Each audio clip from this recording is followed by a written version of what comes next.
Hi friends, ఈరోజు మనమైతే current affairs చూసుకుందాం. నా ఛానల్ నచ్చితే సబ్స్క్రైబ్ చేయండి, లైక్ కొట్టండి. ఒకే తేదీలో తెలంగాణ టెట్, ఏపీలో మెగా డిఎస్సి ఈ నెల 18 నుంచి 30 వరకు ఎగ్జామ్స్ జరగనున్నాయి. మొత్తం వివరణ మనం చదివి చూడొచ్చు. శుభం శుక్ల రోదసి యాత్ర 19న ఇస్రో వెల్లడించింది. యాక్సిమ్ 4 మిషన్లో భాగంగా ఫాల్కన్ 9 రాకెట్ ద్వారా వెళ్ళనున్నారు ఈ నెల 19న. కెనడా G7 సదస్సుకు మోదీ హాజరవుతున్నారు. మనం ఇక్కడ చూసుకోవచ్చు ఎక్కడ జరుగుతుంది. G7 సదస్సు అనేది కెనడాలో జరుగుతుంది. భారత్ మ్యాప్ను తప్పుగా చూపించినందుకు క్షమించండి. భారతీయులకు ఇజ్రాయెల్ అభ్యర్థన. జమ్మూ కాశ్మీర్ పాకిస్తాన్లో భాగంగా చూపిస్తూ ఇజ్రాయెల్ డిఫెన్స్ ఫోర్సెస్ సిచ్యువేషన్ పోస్టుపై భారత నెటిజన్లు తీవ్రత అభ్యర్థన వ్యక్తం చేయడంతో ఇజ్రాయెల్ క్షమాపణ చెప్పింది.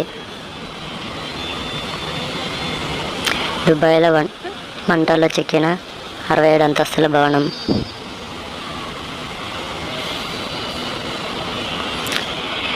ఐసీసీ వరల్డ్ టెస్ట్ ఛాంపియన్షిప్లో ఫైనల్లో 2025 దక్షిణాఫ్రికా ఆస్ట్రేలియా రన్నరఫ్ 3వ స్థానం భారత్కు దక్కింది.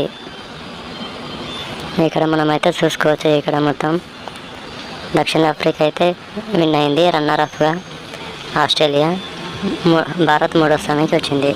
బ్రిటన్ రాజు సంతానం. ఎయిర్ ఇండియా విమానం ప్రమాదంలో ప్రాణాలు కోల్పోయిన వారికి లండన్లో శనివారం నివాళులు అర్పించారు. బ్రిటన్ రాజు చార్లెస్ III నల్లటి బ్యాండ్ ధరించి చార్లెస్ III మృతులకు నివాళులు అర్పించారు. ఇంటర్నెట్ వినియోగంలో మనం చూసుకోవచ్చు. తెలుగు రాష్ట్రాల్లో దేశవ్యాప్తంగా ఎంత వాడుతున్నారు అనేది. ఇక్కడ మనం WTC విజేతలు మనం చూసుకోవచ్చు. 2025 ఎవరు? దక్షిణాఫ్రికా. 2023, 2021 చూసుకోవచ్చు. ఏపీ 718 TMCలు, తెలంగాణకు 286 TMCలు వాటర్ ఇయర్ ముగియడంతో తెలిసిన కృష్ణా జిల్లాల లెక్కలు. ఇక్కడ మనమైతే చూడవచ్చు. కృష్ణా బోర్డు లెక్కల ప్రకారం 11 ఏళ్ళ నీళ్లు గణాంకాలు. పాత బస్సుల బోనాలు, ఉత్సవాలు, ఉమ్మడి ఆలయాల పాత కీలకం. ఉద్యోగుల DA పెంపు. ఇక్కడ మనమైతే చూడవచ్చు ఈరోజు పేపర్కి. అత్యధిక మార్కులు 686. తెలుగు రాష్ట్రాల విద్యార్థుల నిరాశే. టాప్ 20లో ఇద్దరే, టాప్ 100లో 11 మంది మనం చూసుకోవచ్చు. హైదరాబాద్ విద్యార్థి జీవన్ సాయి కుమార్ టాప్ ర్యాంకర్, రాజస్థాన్కి చెందినవాడు. నేడు గద్దర్ పురస్కారం హైటెక్ సిటీలో శనివారం రోజున ఇచ్చారు. UPSC 462 కొలువులు. వివిధ మంత్రిత్వ శాఖలు 462 గ్రూప్ A, గ్రూప్ B స్థాయి ఉద్యోగాలు భర్తీ UPSC నోటిఫికేషన్ విడుదల చేసింది.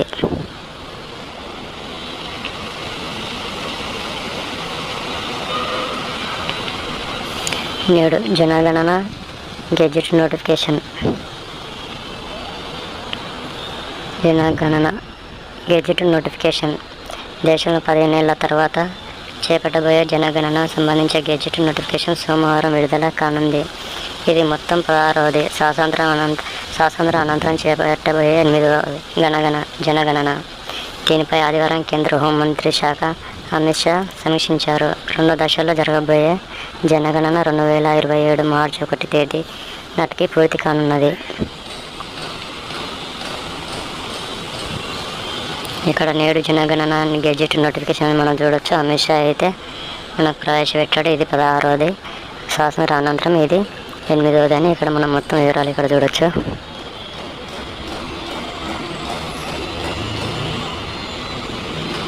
ఇక్కడ మొత్తం 16వది. స్వాతంత్ర అనంతరం చేపట్టబోయే 8వ జనగణన. మణిపూర్లో కుక్కీ మైతాయిల మధ్య ఘర్షణ, ముగ్గురి గాయాలు. మణిపూర్లో మనకు తెగలా చూసుకుంటుంటే అందులో ఒకటి కుక్కీ, ఒకటి మైతాయిల.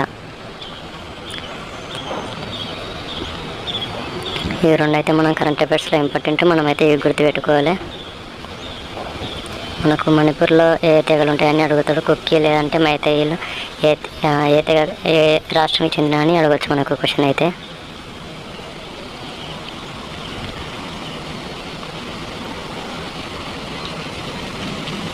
నేడు మంత్రులతో సీఎం భేటీ రైతు భరోసా సహా పలు అంశాలపై చర్చించే అవకాశం. నెలాఖరుగా స్థానిక ఎన్నికల షెడ్యూల్ మనకు ఇక్కడ చూడొచ్చు. పొంగిరెడ్డి శ్రీనివాసరెడ్డి మనకైతే చెప్పాడు. థ్యాంక్ యూ ఫ్రెండ్స్, మన వీడియో ఫుల్ వరకు చూసినందుకు. మన ఛానల్ నచ్చినట్లయితే సబ్స్క్రైబ్ చేసుకుని లైక్ చేసుకోండి. Thank you friends, thank you.